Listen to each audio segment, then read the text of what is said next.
गुरुर्ब्रह्मा गुरुर्विष्णु गुरुर्देवो महेश्वर गुरुर्साक्षात् परब्रह्म तस्मै श्री गुरवे नमः। कृष्णाय वासुदेवाय हरये परमात्मने प्रणतः क्लेशनाशाय गोविन्दाय नमो नमः। वसुदेवं सुतं देवं कंसचाणूरमर्दनं देवकी परमानन्दं कृष्णं वन्दे जगद्गुरुम्।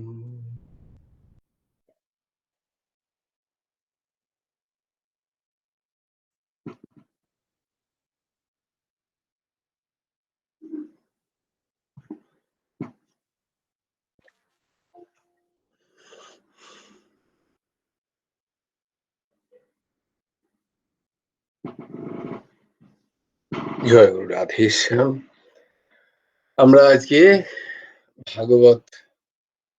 ভাগবতের দিন, শ্রীমদ্ ভাগবতের দিন, মানে ভক্তির দিন। ভাগবত মানে হচ্ছে যারা ভগবানকে ভালোবেসেছে, আর সেটাকেই বলা হয় ভাগবত ধর্ম। ভাগবত ধর্ম কি না? ভগবানকে ভালোবাসা। কত সোজা!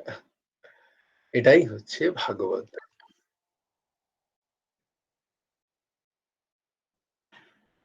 তো সেই ভাগবত মূলত ভগবানের ভক্তদের নিয়ে কথা বলে। ভক্তদের নিয়ে যখন কথা হবে, সেই কথায় যদি ভগবান চলে আসে, তাতে কিন্তু আমাদের কোনো আপত্তি নেই। আমরা কিন্তু ভগবানের কথা বলছি না, আমরা ভক্তের কথা বলছি। সেখানে যদি ভগবান চলে আসে, আমাদের কোনো আপত্তি নেই। এই হচ্ছে সমস্যা। আমাদের যে ঠাকুরটি, সে এমন ভক্তবৎসল, তাহলে সে আগে এসে বসে শুনতে। সবাই বলে যে তব কথামৃতম তপ্ত জীবনম, কিন্তু যখন ভক্তের কথা হয়, তখন ভগবান আসেন আগে শুনতে। এই জন্য ভগবান যে বৈজয়ন্তী মালা ধারণ করেন, লেখা আছে না যে বৈজয়ন্তীম চ মালাম। ওই যে কোন কোন বরাহমিহিরম নটবর বপু করণয় কর্ণিকারম বিপ্রদবাসু কনক কপিশম বৈজয়ন্তীম চ মালাম। এই বৈজয়ন্তী মালাতে 5 রকম ফুল আছে। 5 রকম ফুল। আর এই 5 রকম ফুলকে বলা হয় ভগবানের 5 রকম, 5 রসযুক্ত যে ভক্ত, সেই তাদের তিনি মালা, ওই বৈজয়ন্তী মালা রূপে গ্রহণ করেন। এই 5 ভক্ত কে কে? 5 রসের ভক্ত হয়। রস মানে ভাব। কারণ ভগবানকে বলা হয় রস বৈশঃ, তিনি সেই রস স্বরূপ। এই 5 রস কি কি? শান্তরস, দাস্যরস, সখ্যরস, বাৎসল্য এবং মধুর। এই পঞ্চরস, এই পঞ্চরসের ভক্ত হয় ভগবান। এই পঞ্চরসের ভক্তের মালা পরিধান করেন। তো বলে এই পঞ্চরসের যে মধুর ভাব, সেই মধুর ভাবের যে পরাকাষ্ঠা, তার যে আচার্য স্বরূপা, তিনি হচ্ছেন ভগবানের বামাঙ্গে স্থিতা বৃষভানু নন্দিনী মা রাধারানী। এখন প্রশ্ন হচ্ছে, এই দাস তো আর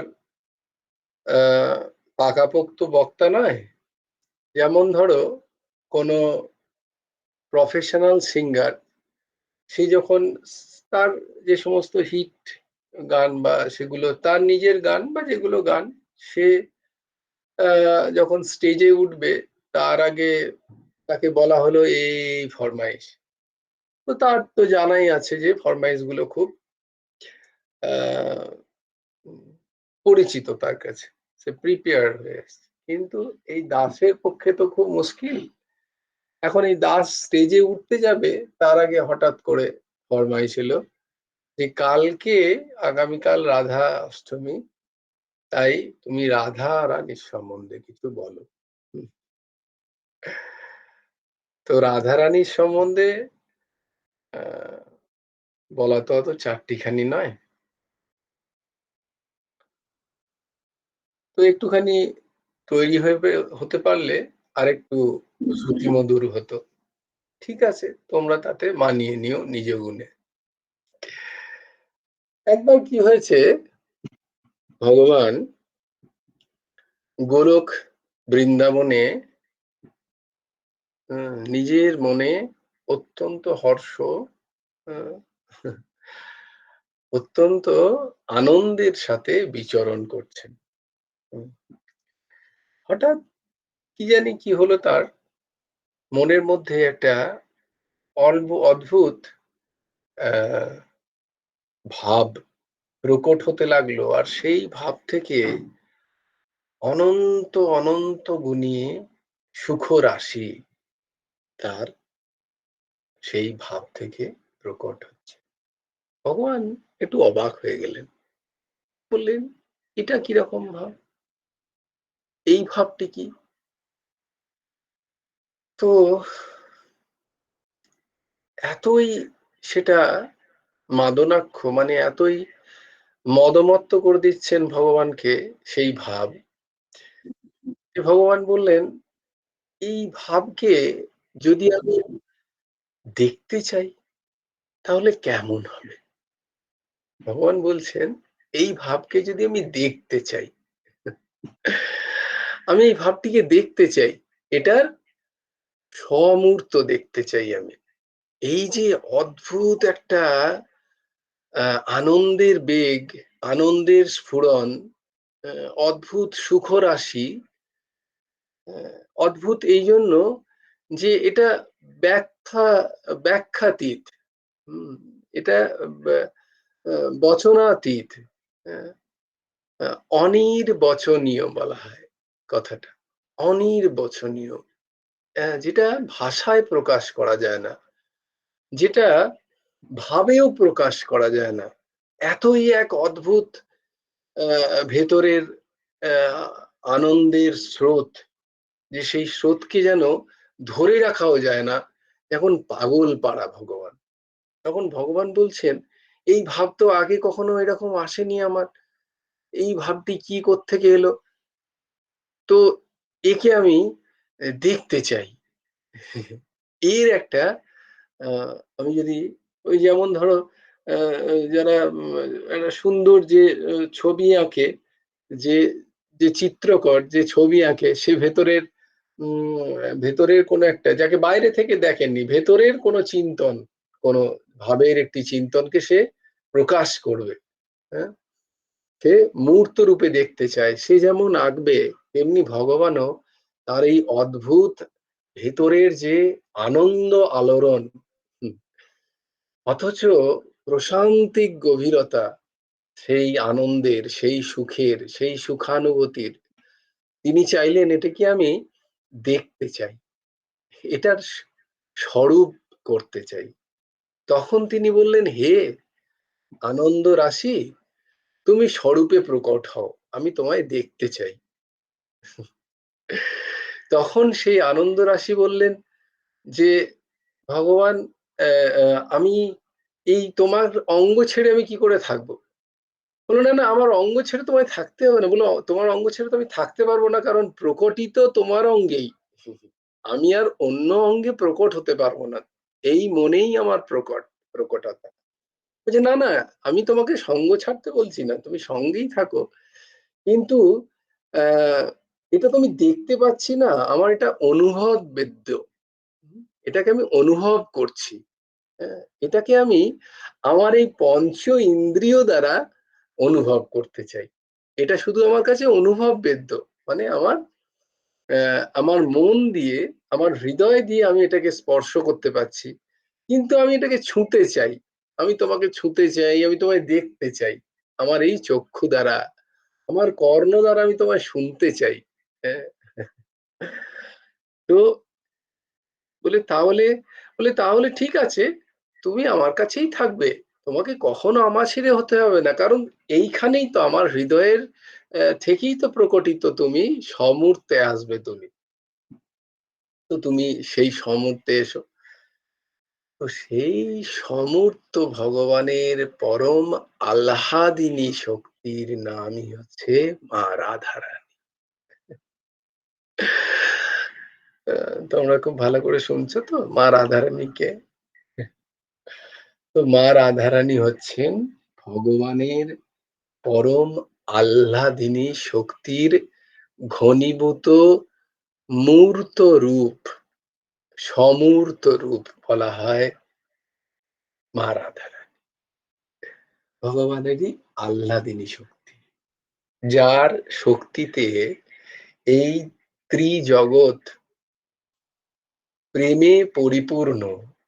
যেখানেই ভালোবাসা, প্রেম, আকর্ষণ যাই দেখতে পাও, সেখানে জানবে মা রাধারানীর অমূর্ত রূপে একটা সমূর্ত, একটা অমূর্ত। সমূর্ত রূপে গ্লাদিনী শক্তি মা রাধারানী ভগবান ছাড়া নন। নিরন্তর তিনি তার সাথেই। আর অমূর্ত রূপে তিনিই এই সৃষ্টির কারণ। সৃষ্টি কেন? না ভগবানের ভাল লাগছিল না একা, একা। তাই জন্য তিনি সৃষ্টি করলেন। কোথা থেকে? না তার ভালো লাগছে না। তাহলে ভালো লাগছে না থেকে ভালো লাগার পথে, ভালো লাগছে না থেকে ভালো লাগার পথে যিনি কারণ তিনি হচ্ছেন ওই মা রাধারানী। একটু গভীর কারণ রাধারানীকে নিয়ে আ বা আ যেহেতু বলতে বলল, তাহলে রাধারানীকে নিয়ে একটু গভীর নিয়েই তোমরা কারণ তোমরা গীতার স্টুডেন্ট না? তোমাদের মা রাধারানী বর্ষানায় জন্মেছিলেন। তার বর্ষানার কাছে আম রেওয়াল গ্রামে তার জন্ম। সেখানে এক পদ্মের মধ্যে তাকে পাওয়া গেছিল। এইসব তো আমরা শুনি। কিন্তু রাধা তত্ত্ব কি?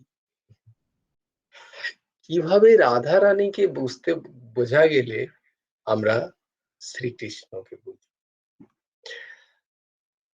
পণ্ডিত প্রবর সাক্ষাৎ যুগল কিশোরজির অধিষ্ঠান স্বরূপ গুরুদেব তিনি বলছেন,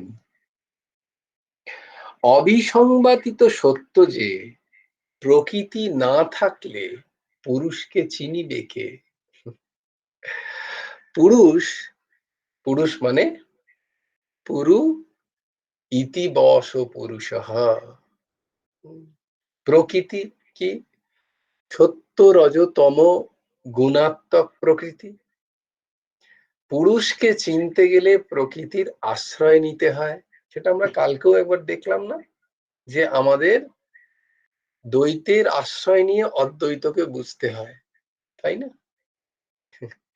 তেমনি পুরুষকে ঠিক, ঠিক চিনতে গেলে প্রকৃতিকে আশ্রয় নিতে হয়।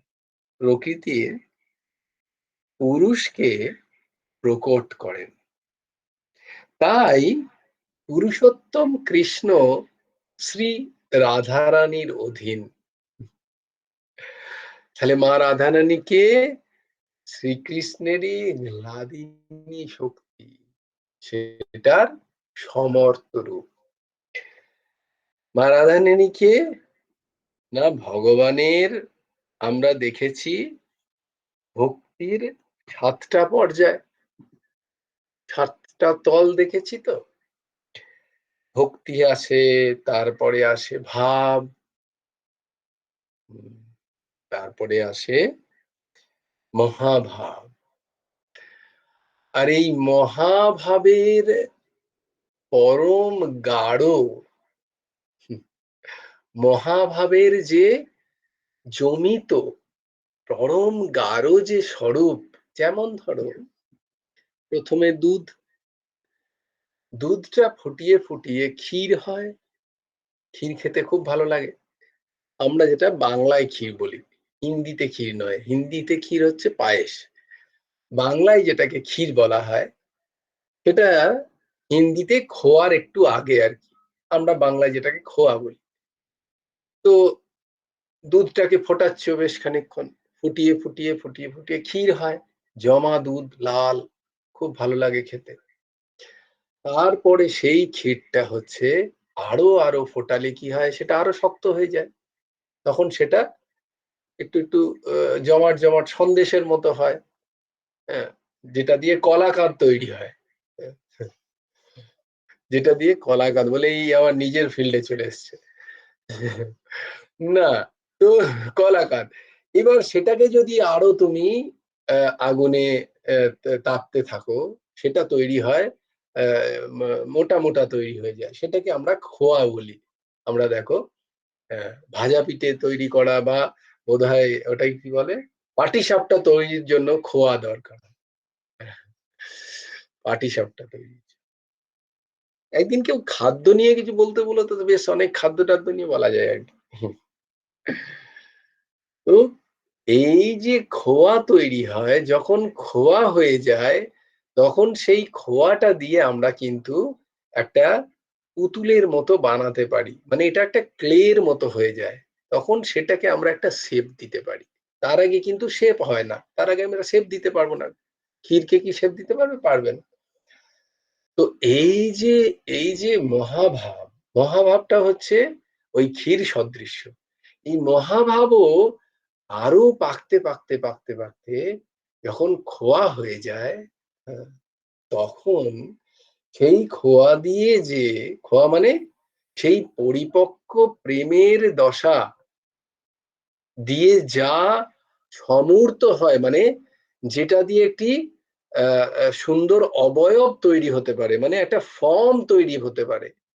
you can you can make a form by that খোয়া, or by that clay type made from milk. তো মিল্ক হচ্ছে ভক্তি, শুদ্ধ ভক্তি। ওই যে ওই 7টা তল পেরিয়ে যে ভক্তি, সেটা হচ্ছে দুধ। তারপরে ওই দুধ মেরে মেরে মেরে মেরে যে দশা, মানে এটা যেহেতু আমরা খাবারটা ভালো বুঝি, তাই জন্য এইভাবে বোঝানো হচ্ছে। মা রাধারানী হচ্ছেন সেই প্রেমের বা মহাভাবের, প্রেম ভাবের, প্রেম ভাবের জমিত, মানে এটাকে বলা হয় প্রেম ভাব ওইভাবে জমা করে করে করে করে অনেক জমা হলে তখন তাকে একটা অবয়ব দেয়া যায়, সেই অবয়বটার নাম হচ্ছে মা রাধারানী। তাহলে শ্রীকৃষ্ণের প্রতি যে প্রেম, সেই প্রেমের পরাকাষ্ঠার ঘনীভূত ভাব হচ্ছেন, ঘনীভূত ভাবের সমূর্ত, মানে ঘনীভূত ভাবকে যদি কোনো মূর্তি দেয়া হয়, ঘনীভূত ভাবটাকে যদি মূর্তি বলে কোনো বলে প্রকাশ কাটি, মূর্তির যদি অবয়ব দেয়া যায়, তিনি হচ্ছেন মা রাধা। তো ভগবান সেই ক্লাদিনী, সেই যে তার অনন্ত সুখের আগার যে ভাব, সেই ভাবকে সমূর্তে দেখে তিনিই মূর্ছাকৃত অবস্থা। কি অবস্থা? তিনিই মূর্ছা যাচ্ছেন। রাধারানীকে দেখে ভগবানই মূর্ছা যাচ্ছেন। এত সুন্দর, এত অপূর্ব, অকল্পনীয় আহ, সেই সৌন্দর্য ভগবানের থেকেও। ভগবান মূর্ছা যাচ্ছেন মা রাধারানীকে দেখে। সেই হচ্ছে মা রাধারানী। উৎস কি? ভগবানেরই হৃদয়স্থল। তাই যারা ভগবান মা রাধারানীকে নিয়ে বা রাধা কৃষ্ণ এই যুগল কিশোর জিউ নিয়ে করতেই পারেন। আমাদের আমাদের পরম্পরাতেই হয়, সনাতন পরম্পরাতে। কিন্তু সাবধান। কারণ রাধাং কৃষ্ণ স্বরূপং বৈ কৃষ্ণাং রাধা স্বরূপিণম কলাত্মানম নিকুঞ্জস্তম গুরু রূপম সদা ভজে। তাহলে কি হলো? রাধাং কৃষ্ণ স্বরূপম, স্বরূপত এই দুজনের মধ্যে এক কণাও ভেদ নেই। যিনি রাধা তিনিই কৃষ্ণ, যিনি কৃষ্ণ তিনিই রাধা। শ্রীকৃষ্ণের অছেদ্য তৈল ধারাবৎ যে প্রবাহ বা যে ধারা, তাকেই বলা হয় রাধা। শ্রীকৃষ্ণের অছেদ্য মানে ছেদহীন তৈল ধারাবৎ। তৈল ধারাবৎ মানে তেল যখন ঢালা হয় একটা পাত্র থেকে আরেকটা পাত্রে, সে যেমন নিরন্তর পড়তে থাকে, তার মধ্যে যেমন কোনো বাবলসও থাকে না, মানে কোনো কোনো বায়ু বাবলস হচ্ছে, ওগুলো কি বলবো, মানে কোনো বায়ুও দেখা যায় না যখন তেল প্রপার, যখন একটা, হ্যাঁ বল। বুদবুদ। হ্যাঁ, বুদবুদ। তার মধ্যে কোনো বুদবুদও দেখা যায় না। দের ইজ নো ফ্ল বলা যায়, মানে কোথাও কোনো ছেদ নেই। সেই যে ধারা, সেইটাই হচ্ছে মা রাধা রানী, সেটাই হচ্ছে মা রাধা। শ্রীকৃষ্ণ তত্ত্ব কি? না, যা আকর্ষণ করছে কৃষ্ণ, মানে বর্ষণ করছে যা, আকর্ষণ করছে যা, সেই হচ্ছে শ্রীকৃষ্ণ তত্ত্ব। এই শ্রীকৃষ্ণ তত্ত্বই হচ্ছে এই ধরাতলে উপাদান রূপে বর্তমান। তোমাদের বলেছিলাম না যে ভগবানই হচ্ছেন এই সৃষ্টির নিমিত্ত কারণ। নিমিত্ত মানে the reason, the cause. And এই কজ তৈরি হলো, এই কজ যে ফুলফিল হবে বা এই কারণটার সৃষ্টি হবে, সেই সৃষ্টির জন্য যে মেটেরিয়াল চাই, সেই মেটেরিয়াল পাবেন কোত্থেকে? উনি উনি তো ক্ষীর সমুদ্রে শেষ নাগের ওপরে শুয়ে আছেন। এখন বলো, এই পৃথিবীর ইট পাথর বালি তিনি কোথায় পাবেন? তো বললেন কোনো চিন্তা নেই, আমি হব। তো ভগবান সর্বত্র এই রূপে বিস্তৃত হয়ে যে আকর্ষণ করছেন, এই আকর্ষণের যে অবিচ্ছেদ্য ধারা, তা হচ্ছে মা রাধারানী। অবিচ্ছেদ্য মানে uninterrupted, uninterrupted, there is no interruption. একটু ইন্টারাপ্ট হলো, কি বলে, ইন্টারাপশন হলো, বিরতি হলো, একটুখানি গিয়ে পপকর্ন খেয়ে এসো। No, there is no chance at all. তো তাহলে বোঝা যাচ্ছে মা রাধারানী কে। তাহলে আমরা অনেকগুলো মা রাধারানীর ব্যাখ্যা পেলাম।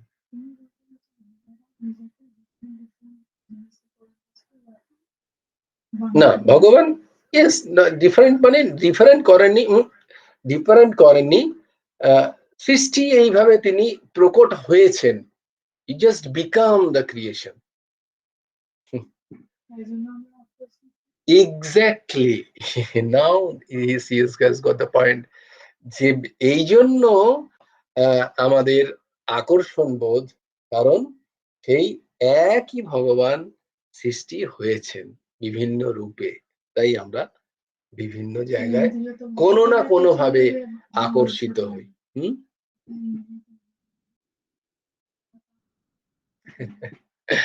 and you will come to there.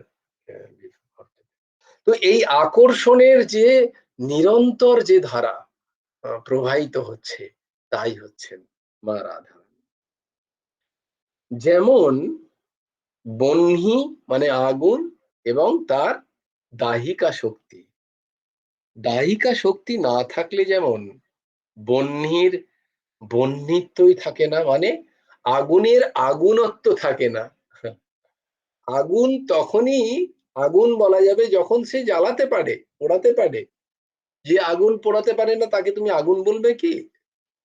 তাহলে আগুন পোড়াতে পারছে যে দাহিকা শক্তির দ্বারা, সেইটা হচ্ছে কৃষ্ণের কৃষ্ণত্ব, হচ্ছে মা রাধারানী। কৃষ্ণের কৃষ্ণত্ব মানে কৃষ্ণের আকর্ষণ তত্ত্ব হচ্ছেন মা রাধারানী, মানে যা দ্বারা তিনি আকর্ষণ করছেন এই সব কিছুকে, জড় জীব সবাইকে আকর্ষণ করছেন তার form, in a form, formulated form is মা রাধারানী। তাই জন্য ভক্তি মার্গে মা রাধারানীকে গুরু রূপেও বসানো হয়। যে শ্রীকৃষ্ণ তত্ত্বকে একমাত্র প্রকাশিত করতে পারেন, বা শ্রীকৃষ্ণ তত্ত্ব যদি ঠিক ঠিক প্রকাশ হয় এটা ধারণও করতে পারেন, তার ক্ষমতা একমাত্র মা রাধারানীরই আছে। কার আছে? না, মা রাধারানীর আছে। তাই শ্রীকৃষ্ণকে যদি পেতে হয়, তাই বলতে হয় যে আগে মা রাধারানীর কৃপা প্রয়োজন। কারণ ওই আকর্ষণের ধারাটাকে না ধরতে পারলে কোনোদিনই আমরা সেই ছালিয়াকে ধরতে পারবো না, কারণ তার কোনো গ্যারান্টি নেই। যদি তোমরা শুধু কৃষ্ণকে ধরতে যাও তাহলে কৃষ্ণের কিন্তু কোনো গ্যারান্টি নেই। ও তো ছালিয়া, ও যে কোনো সময় পালিয়ে যেতে পারে। হ্যাঁ, তার যে আকর্ষণী শক্তি, যার খুঁটিতে শ্রীকৃষ্ণ বাঁধা, সেই খুঁটিটা যদি ধরো তাহলে শ্রীকৃষ্ণ গোটাতে গোটাতে একদিন নিশ্চয়ই তোমার সামনে হবেই হবে। তাই জন্য মা রাধারানীর এত বারবারন্ত, যেখানে দেখবে শুধু মা রাধারানী মা রাধারানী, রাধে রাধে রাধে রাধে, বিশেষ করে বৃন্দাবন রাধে রাধে রাধে রাধে। তারা কৃষ্ণ কৃষ্ণকে অনেকে পাত্তাও দেয় না খুব একটা, ছালিয়ে তুই এলি আর গেলি, বেটা গোয়ালের বেটা, এরকমও হয়। তো কিন্তু মা রাধারানীকে তারা ধরে রাখে, কারণ জানে যে মা রাধারানীকে ধরে থাকলে ও ছালিয়া আসবেই, কোথাও যেতে পারবে না। কিন্তু ছালিয়াকে ধরলে ও কোনো সময় ফুরুক করে পালিয়ে যাওয়ার সম্ভাবনা আছে।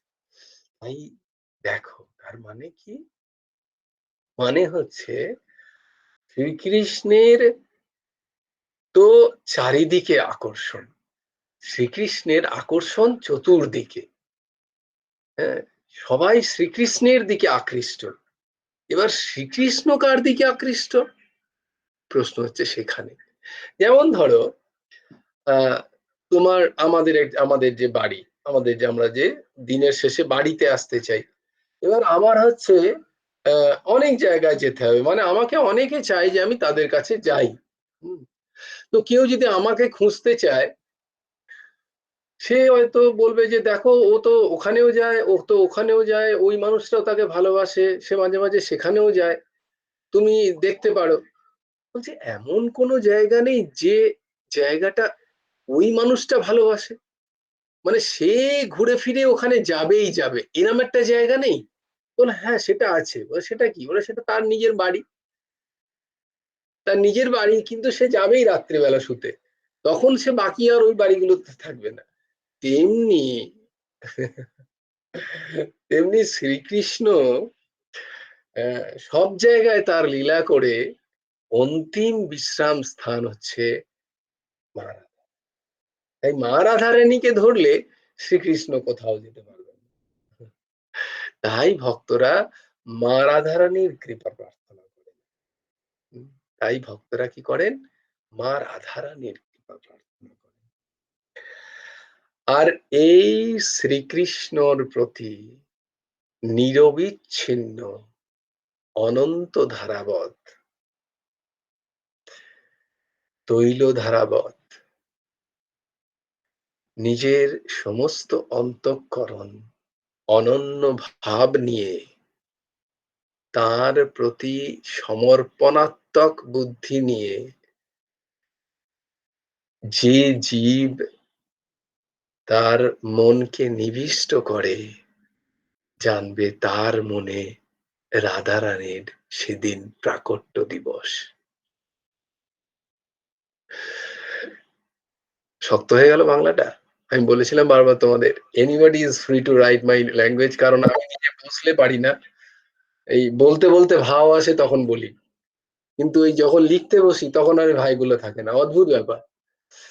তো যখন বলি দেখো এই অদ্ভুত ভাবটা এলো যে মা রাধারানীর কালকে প্রাকট্য দিবস, তো প্রাকট্য হবে কোথায়? তার জন্য বলছেন না, কমল দলে তাঁর প্রাকট্য। সেই কমল দল কি? কমল দল হচ্ছে ভক্তের হৃদয়। সেই কমল দল হচ্ছে ভক্তের হৃদয়। ভক্তের হৃদয় যখন এই যে সাতটা তল, সাতটা তলে শতদল বলা হয় না পদ্মকে, শতদল। তো সাতটা তলে যখন ভক্ত নিজেকে পিউরিফাই করে নেয়, যে যখন সপ্তদলে মানে সহস্রারে সপ্তদলে তার হৃদয়ের স্থিতি হয়, তখন তার মধ্যে ভক্তির পরাকাষ্ঠা দেখা যায়। সেই ভক্তি যখন আরো আরো উচ্চ স্তরে, মানে ওই যে বললাম ভক্তির পরেও আর একটা ভাব হয়, তারপরে মহাভাব হয়। সেই মহাভাবের ঘনীভূত দশা। মহাভাব হচ্ছে লিকুইড স্টেটে। সেই মহাভাব যখন আরো ঘনীভূত হয়, মানে ভক্ত যখন সেই মহাভাবের নিজের চিত্তকে নিরন্তর মনন মননে কি বলবো, ভাষার তো সেখানে গতি নেই, তাই ভাষা হারিয়ে যাচ্ছে আর কি। মননটাও সেখানে ছোট পড়ে যায়, কারণ মনের যদি অস্তিত্ব থাকে তাহলেও খুব মুশকিল। সেখানে ভক্তের মনের অস্তিত্ব নেই, কারণ ভক্ত তখন পূর্ণ মাত্রায় ডিজলভড, যেটাকে বলে। যেমন চিনি কে খানিকক্ষণ রাখলে, মিছরিতে রাখলে খানিকক্ষণ পরে এসে দেবে মিছরি আর সেখানে নেই, তাহলে মিছরি গেল কোথায়? তুমি কি তুমি কি চোখ দিয়ে সেটাকে বলতে পারবে মিছরি কোথায় গেল? No, you cannot. So how can you? By taste, by only taste. তুমি টেস্ট দ্বারা, স্বাদ গ্রহণ করে বুঝতে পারবে যে ওতে চিনিটা গুলে গেছে। ঠিক তেমনি ভাবেই ভক্তের চিত্তের ওই মহাভাবের দশা একমাত্র ভক্ত আস্বাদন করেই বুঝতে পারেন। এটি বলা হয় এই জন্য, যেটা অনুভব বেদ্য, এটা প্রকাশ বেদ্য নয়, এটা প্রকাশমান নয়, এটা প্রকাশ করা যায় না। অনুভব বেদ্য, ভক্তের অনুভব বেদ্য স্থিতিতে যখন সে ভক্ত ভগবানের সাথে পূর্ণ পরিমাণে লিপ্ত হয়ে গেছেন, তখন সেইখানে ভগবানের পরম আকর্ষণ তৈলধারাবৎ রূপে সেই ধারার উল্টি চল হয়ে মা রাধারানীর প্রকট হয়। ধারাই হয়ে যান রাধা। তো এই হচ্ছে রাধা স্বরূপিণী। জানি না আমি কতটা আহ কি বলবো, হাউ মাই আচমাকে আই হ্যাভ জাস্টিফাইড। আমি কতটা জাস্টিফাই করতে পারলাম। জাস্টিফাই মানে তোমরা বাংলায় কি করে বলি আবার, জাস্টিফাই মানে কতটা আমি ন্যায় করতে পারলাম এক ভক্তের আহ, হ্যাঁ, সো ন্যায় মানে সেটাই। How I make the justice on that path, মানে ইটস এ ইমোশনাল কোসেন্টেড পাথ। তো আমি জানি না সেই বাবা অর্ঘ্য স্টেজে উঠতে যাব, 10 মিনিটও নেই তখন বলছে, মামা তুমি একটু রাধারানী শোনো। এবার রাধা, আমি জানি না তাকে আমি কতটা খুশি করতে পারলাম। আহ, তো আমার গুরুদেবের, আমরা বলি গুরুদেবকে, খুব সুন্দর হয়েছে, ভালো লেগেছে দাদা খুব। আমরা খুশি। এক তারাতে বেঁধেছিলে দো তারারি সুর, এক তারাতে বেঁধেছিলে দো তারারি সুর,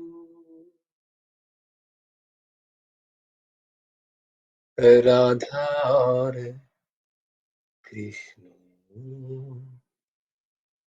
দুই সুমধুর। আমাদের গুরুদেবের সেই এক তারা, এই সামনে তিনি বিরাজমান, সেই এক তারার অনবদ্য অচিন্তনীয় পরম সচ্চিত রূপ আনন্দ ঘন যে শরীর, সেই এক তারায় যেন রাধা কৃষ্ণের দুই তারকে তিনি বেঁধেছিলেন, যেমন দ্বিদল চনকবৎ। একটা যদি ডাল তুমি মাটিতে পোঁতো, সে কিন্তু আহ, গাছ হয়ে বেরোবে না। কিন্তু তুমি দ্বিদল চনক, সে আহ, যখন ছোলার গোটাটা তুমি মাটিতে পুঁতবে, সে তখন সুন্দর গাছ হয়ে বেরোবে। তার মানে রাধা কৃষ্ণের বা শ্রীকৃষ্ণের, শ্রীকৃষ্ণ মানে কিন্তু ওই শ্রী, আগে রাধা রানী, তাই আগে রাধা রানী নেওয়া হয় শ্যামা শ্যাম। হুম,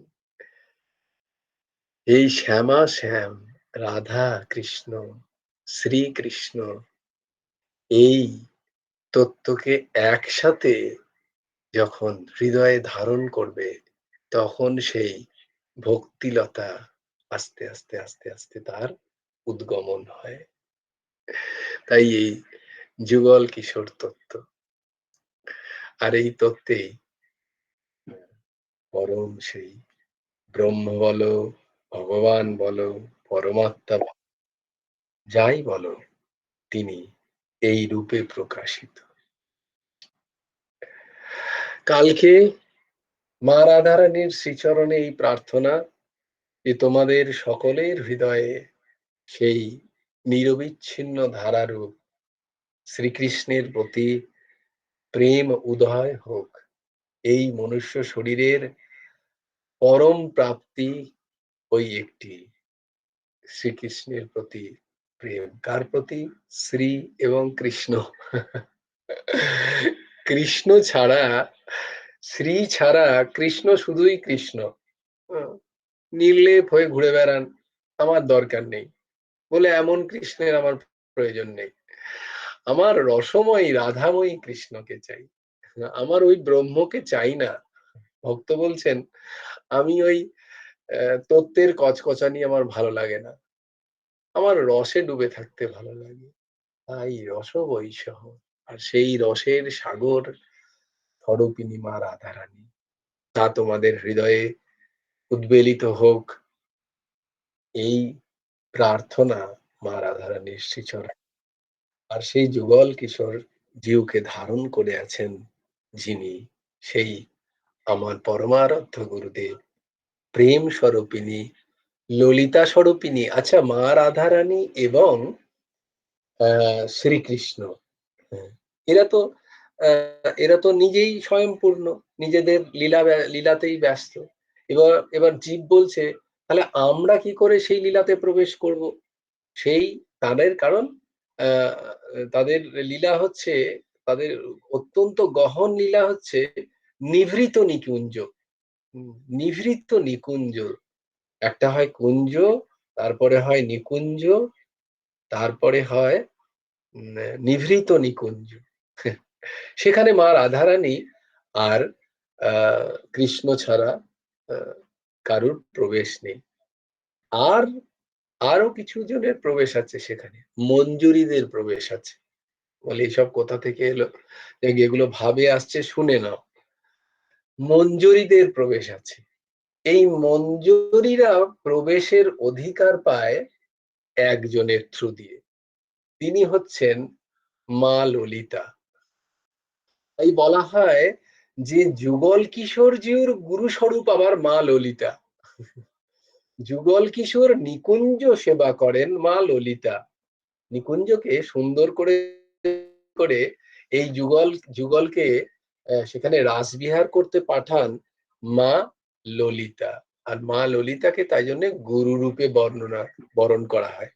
মা ললিতাকে রাধারানীও ভয় খান, যদিও তার সখী। আবার শ্রীকৃষ্ণও ভয় খান। দেখো গুরুর তত্ত্ব তাহলে কত বড়, চিন্তা করো, গুরুতত্ত্ব কত বড়।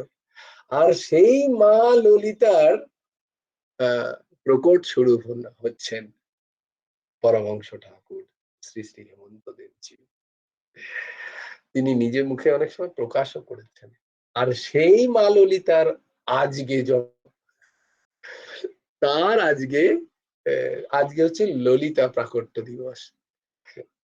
এইখান থেকে শুরু হয় অষ্ট সখীর প্রাকট্য দিবস। ললিতা, তারপর মা রাধারানী, তারপরে বিশাখা, আদি আদি। এই জন্যই যে ভক্তমাল্যের আমরা শ্রীমদ ভাগবতের সাপ্তাহিক কি করব, আমাদের মহারাজ করবেন, সেটা দেখি যদি দেওয়া যায়। নাহলে আমরাও চেষ্টা করব যে গীতার ক্লাসের বদলে ওই 7টা দিন, যদি আমার সুযোগ থাকে, আমার যদি নাইট না হয়, তাহলে ওই 7টা দিন আমরা ভাগবত শ্রবণ করব। সবাই রাজি তো? এই 7টা দিন পরশু দিন থেকে, কালকে রাধা অষ্টমী, পরশুদিন আমাদের জন্য অত্যন্ত একটি বিশেষ দিন। আমাদের পরমারাধ্য গুরুদেবের সেদিন তিথি, মানে তিনি তিনি তার প্রকট লীলাকে সংবরণ করেছিলেন সেদিন, সেই তিথিতে। তাই সেদিনই আমাদের একটি খুব বিশেষ দিন। তো সেই দিন থেকেই মানে ললিতা নবমী বা তাল নবমী বলা হয়, সেই দিন থেকে সপ্তম দিন পর্যন্ত ভাগবতের পাঠ প্রচলিত আছে। আমাদের আশ্রমে মহারাজ সেই পাঠ করবেন নিয়ম অনুযায়ী। আমরা চেষ্টা করব এই গীতার ক্লাস যতদিন আমরা সেই দিনটা পাই, ওই 7 দিনের মধ্যে আমরা ভাগবত শ্রবণ করব, কোনো না কোনো ভাগবতের উপাখ্যান। তো বেশ, তাহলে সমাপ্তির পর্যায়ে যাই।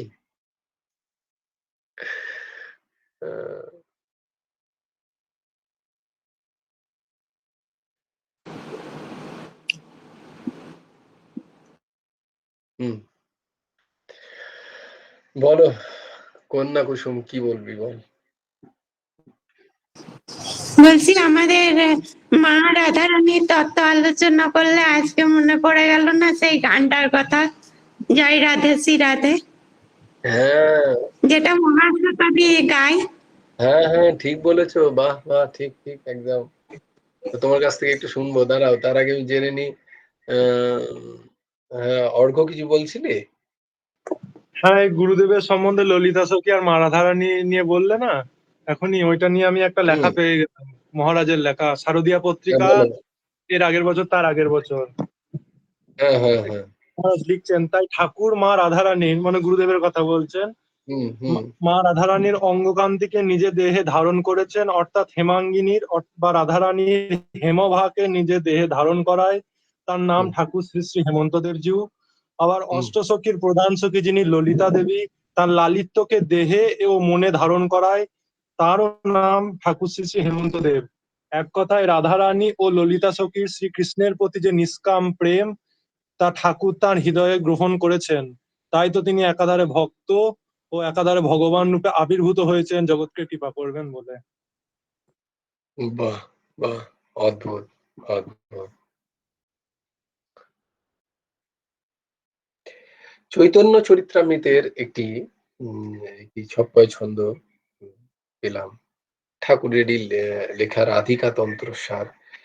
সেখানে উনি উদ্ধৃতি দিচ্ছেন কবিরাজ, চৈতন্য চরিতামৃত হচ্ছে কবিরাজ গোস্বামীর লেখা।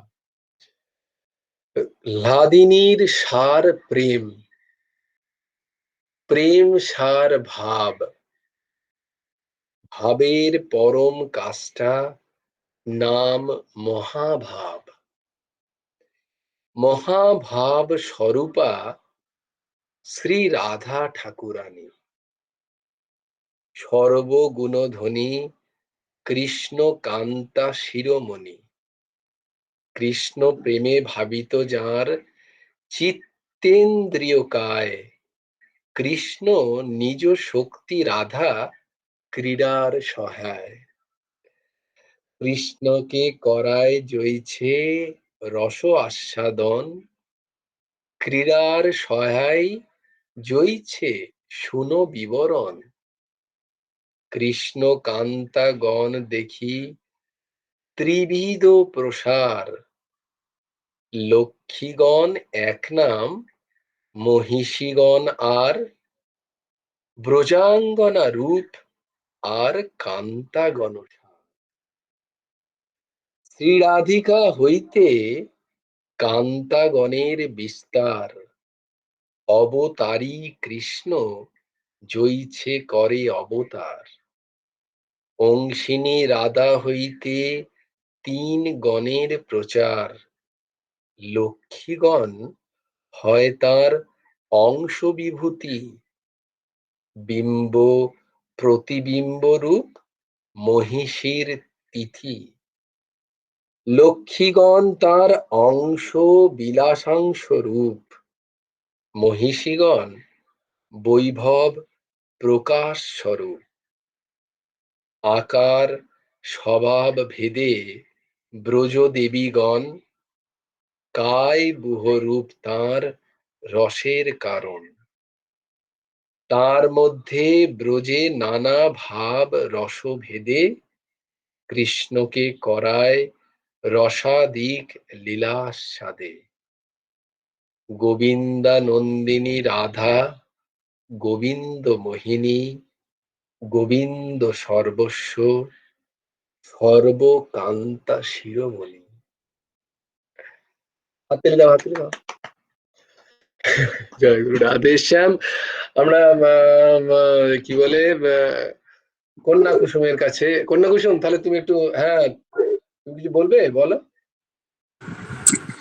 দেখছিলাম তাহলে মা রাধারানীকে বলা যায় এক কথায় যে শ্রীকৃষ্ণের প্রতিবিম্ব, এইমাত্র যে পড়লে ওটা প্রতিবিম্ব বলা যাবে তো নাকি এক কথায়? হ্যাঁ একদম প্রতিবিম্ব স্বরূপিনী, তিনটে গণ বলছেন না। স্বরূপ, হ্যাঁ। প্রতিবিম্ব স্বরূপে তিনি ব্রজাঙ্গনা, ব্রজাঙ্গনায় তিনি প্রতিবিম্ব স্বরূপ। হ্যাঁ কন্যা কুসুম, তাহলে তুমি একটু শুনিয়ে দাও আমাদের। জয় রাধে, জয় রাধে। জয় গুরু রাধেশ্যাম। জয় রাধে, জয় রাধে রাধে, জয় রাধে, জয় শ্রী রাধে। জয় রাধে, জয় রাধে রাধে, জয় রাধে, জয় শ্রী রাধে। জয় কৃষ্ণ, জয় কৃষ্ণ কৃষ্ণ, জয় কৃষ্ণ, জয় শ্রী কৃষ্ণ। শ্যামা গৌরী নিত্য কিশোরী, পিতা জোড়ি মারাধে। শ্যামা গৌরী নিত্য কিশোরী, পিতাম জোড়ি মারাধে। জয় রাধে, জয় রাধে রাধে, জয় রাধে, জয় শ্রী রাধে। जय जय राधे राधे राधे जय जय राधे राधे राधे जय जय राधे राधे राधे जय जय राधे राधे राधे जय जय राधे राधे राधे राधे राधे राधे राधे राधे राधे राधे राधे राधे राधे राधे जय मा राधे राधे राधे जय हो राधे श्याम রাধেশ্যাম, জয় গুরু রাধেশ্যাম। অপূর্ব অপূর্ব অপূর্ব, দারুণ সুন্দর, দারুণ সুন্দর, খুব সুন্দর। না, গৌরহরি কোথায়? গৌরহরি একবার তোর কাঁধের ওপর দিয়ে এরকম করে একটু দেখে চলে গেল, ফস করে। কোথায় রে সে? পাশেই আছে। এখন গান বলছে আজকে? শুনছিল, কিছু বলেনি, গান শুনছিল, বলছে ও দিদিটা। বাহ বাহ, বলো দিদি সবাই হাত জোর করে বলো, আজকে করে বলো, বলো বলো গো। বলো রাধেশ্যাম রাধেশ্যাম, শ্যাম শ্যাম রাধে রাধে, রাধে কৃষ্ণ কৃষ্ণ কৃষ্ণ রাধে রাধে, জয় গুরু রাধেশ্যাম, জয় জয় পরমহংস ঠাকুর শ্রী শ্রী হেমন্ত দেব জিউর জয়, আপন আপন গুরু ভগবানের জয়, জয় গুরু রাধেশ্যাম, শ্রী হেমন্ত দেবার্পণমস্তু। হরি ওম তৎসৎ। সবাই ভালো থেকো, সুস্থ থেকো।